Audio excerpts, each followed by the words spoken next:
नमस्कार मेरे प्रिय भाइयों एवं बहनों।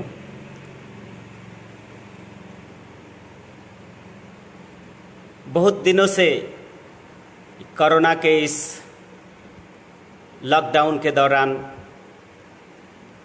हमारे फेसबुक के बहुत सारे मित्र भाई बहन के साथ हमने शेयर किया बहुत सारे चीज़ों को।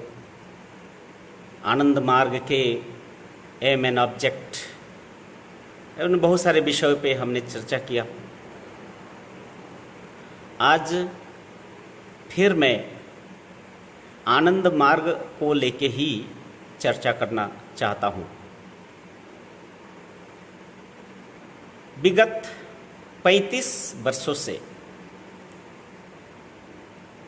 विभिन्न वर्ग के विभिन्न संप्रदाय के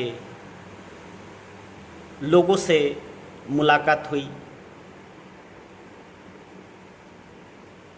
बहुत सारे कटु बहुत सारे मधुर जीवन के अनुभव है।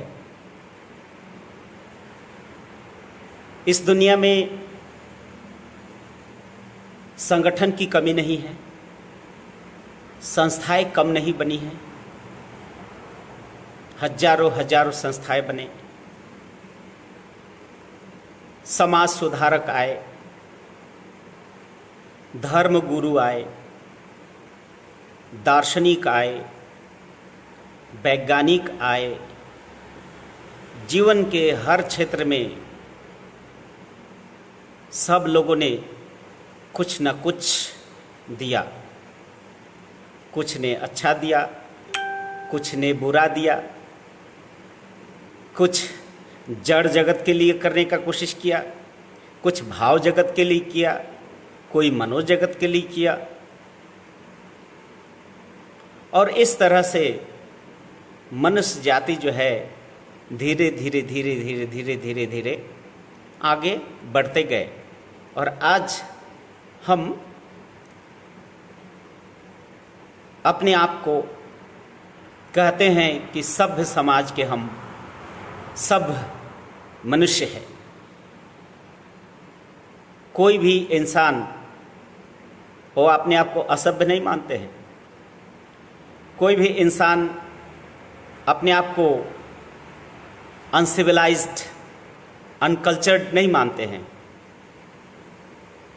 কোনো মানুষ নিজেকে অসভ্য বা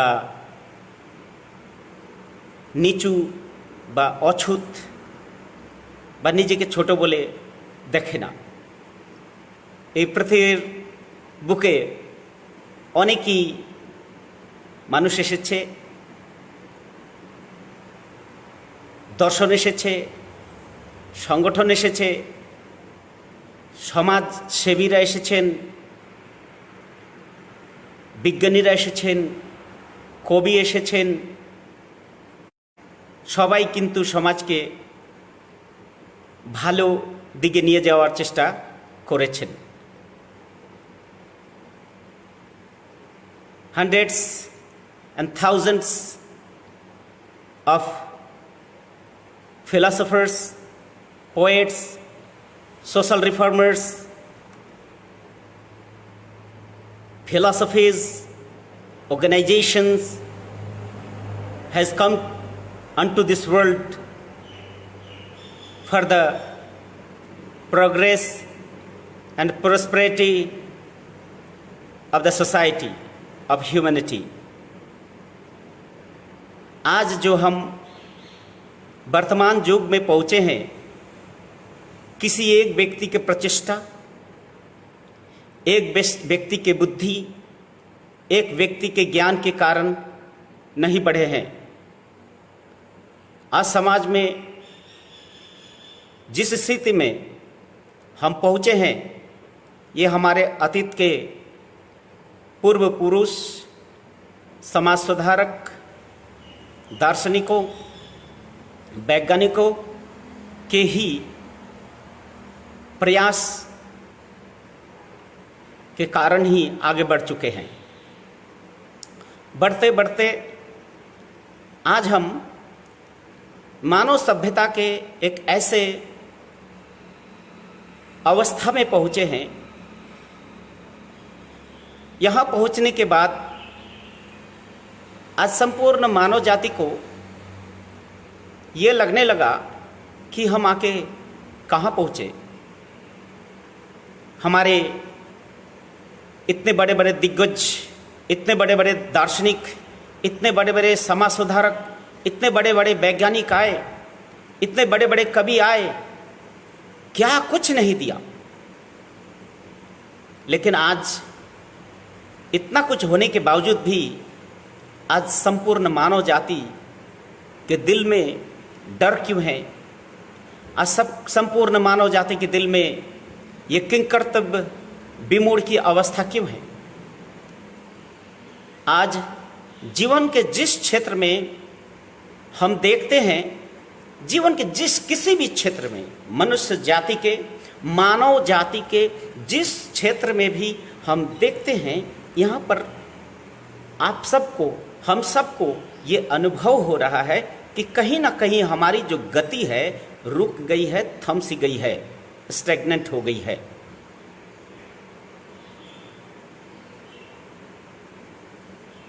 After a continuous endeavor and effort of hundreds and thousands of philosophers, social reformers, the gurus, poets, scientists, we have come to this stage of human civilization when our mouth is shut up, door of our ears are closed down, and all around there is horror and terror in our individual life and in social life. মানুষের জীবনে চারদিকে চহু দিশাতে এমনই একটা অবস্থা দেখা যাচ্ছে যে মানুষ এখন কিংকর্তব্য বিমূঢ়, bewildered what to do, what not to do. সব কিছু দর্শন আছে, বিজ্ঞান আছে, জ্ঞান আছে, বুদ্ধি আছে, বৈদগ্ধ্য আছে, সব কিছু থাকা সত্ত্বেও মানব জাতির আজকে এই অবস্থা কেন? ये सिचुएशन को किसने लाया मानव जाति को? इस सवाल का जवाब देने के लिए ही आज मैं आचार्य पूर्ण देवानंद ऑन लाइव आया हूं। इस धरती पे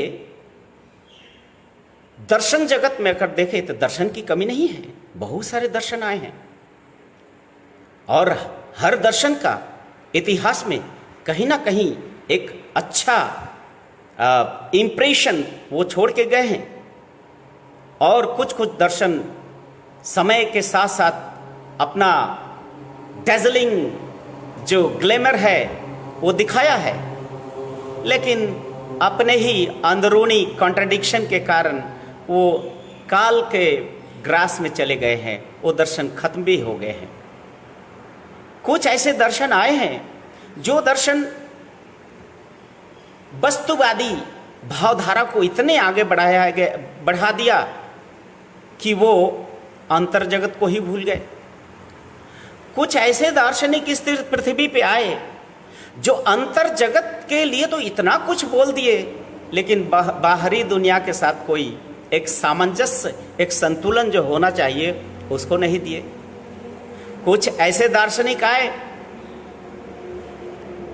बहिर्जगत, जड़ जगत और मनोजगत को छोड़ के एक भाववादी, भावलोक के आध्यात्मिकता के बारे में ऐसे बोल के गए हैं जैसे लगता है जैसे ये जगत का कोई अस्तित्विक मूल्य नहीं है, अर्थात जगत ये मिथ्या है।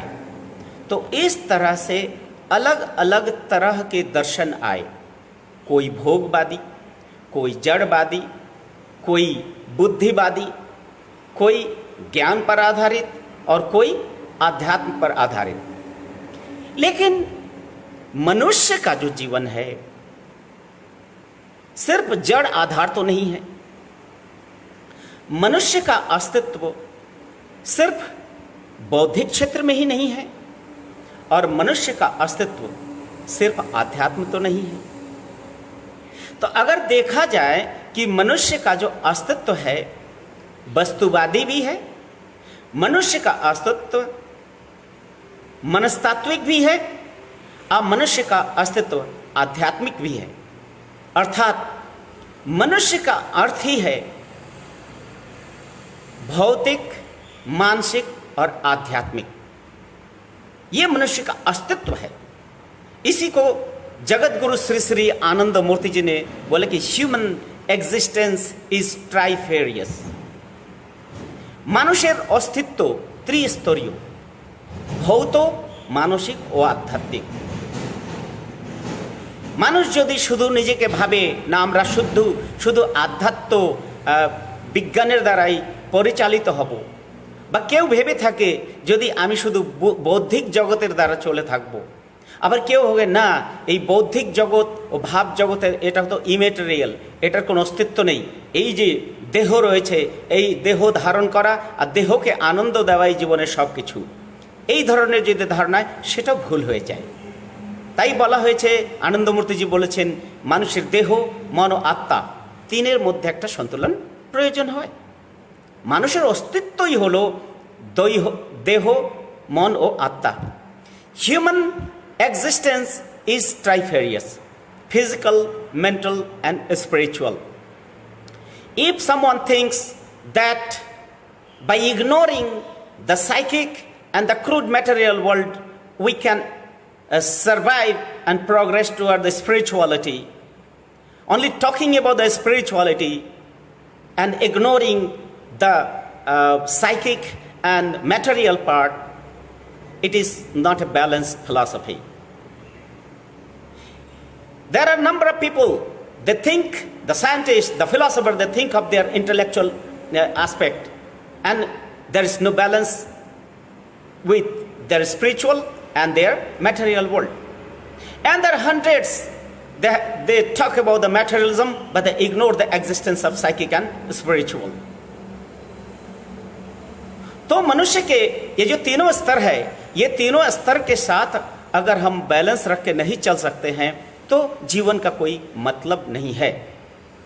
और आज तक जितने भी दर्शन आए हैं, जितने भी तत्वदर्शी आए हैं, except Shiva and Lord Krishna, दो के अलावे, शिव और कृष्ण के अलावे अब तक मैक्सिमम दर्शन में कहीं ना कहीं लूप होल्स है, दर्शनगत उनकी त्रुटियां हैं।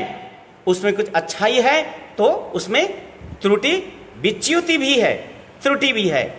तो जिस दर्शन में अच्छाई है और बुराई है, तो उस दर्शन को हम जीवन का अपना संपूर्ण सर्वस्व कैसे मान सकते हैं? हम जीवन का सर्वस्व उसी को मान सकते हैं जिसमें त्रुटि नहीं हो, त्रुटि रहित हो। We can accept a philosophy as a perfect, which has got no loopholes, no demerits. But whatever philosophy we see in this world, the philosophy has got merits and demerits. So no philosophy can be accepted as an whole and soul. Such a philosophy which has got merits and demerits both cannot lead you toward the perfection, because the better part can take you to better way, but at the same time the demerits will pull back, so there will be no progress at all. So whatever philosophy we read, all the philosophies which is taught in the schools, in the universities, we find merits and demerits. So merit and demerit, composition, merit and demerit cannot be the goal of your life. The goal of life is the perfection. জীবনের উদ্দেশ্য হলো পূর্ণতা। যে দর্শনের মধ্যে ত্রুটি বিচ্যুতি দুটোই রয়েছে, ভালো মন্দ দুটোই রয়েছে, সে দর্শন কোনোদিনই মানুষের জীবনের চরম লক্ষ্যকে प्राप्तिर जन्य से साहाय्य करते पारे ना बा सहायक होते पारे ना। कैनट।